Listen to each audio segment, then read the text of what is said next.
আজকের সময় দাঁড়িয়েও আপনি কি আপনার জীবন থেকে সমস্যা দূর করতে পারছেন না?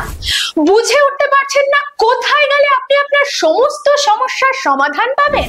আজ আপনাদের আমি একজন এমন তন্ত্র বিশেষজ্ঞর কথা বলবো, যিনি তন্ত্র সাধনার মাধ্যমে মহাশ্মশানে পুজো করে আপনার জীবনের সমস্ত সমস্যা দূর করবে। তিনি আর কেউ নয়, তিনি হলেন তন্ত্র জ্যোতিষ সম্রাট গুরুজি শ্রী বিনয় মহারাজ। একাধিক স্বর্ণপদক ও হীরক মুকুট বিজয়ী, আসাম সরকারের শিক্ষা দপ্তর দিয়ে বিশেষ সম্মানে সম্মানিত। তিনি একাধারে জ্যোতিষ বিশেষজ্ঞ, তন্ত্র বিশেষজ্ঞ, কালপুরুষ সিদ্ধ, মা তারা সাধক। পারিবারিক সমস্যা, শত্রুর হাত থেকে মুক্তি বা তন্ত্র মন্ত্র করানোর জন্য যে কোনো সমস্যার একমাত্র সমাধান গুরুজি শ্রী বিনয় মহারাজের কাছে পাবেন। তন্ত্র প্রয়োগ জানতে হয়, আর সঠিক তন্ত্র প্রয়োগে আপনার সমস্যার সমাধান হবেই হবে। শ্মশানে বসে লোক দেখানো প্রয়োগে কিচ্ছু হবে না, সঠিক প্রয়োগ জানতে হবে গুপ্ততন্ত্রের সঠিক প্রতিকার পেতে। আজই যোগাযোগ করুন গুরুজি শ্রী বিনয় মহারাজের চেম্বারে, অথবা বিশদে জানতে কল করুন স্ক্রিনে দেওয়া নম্বরে।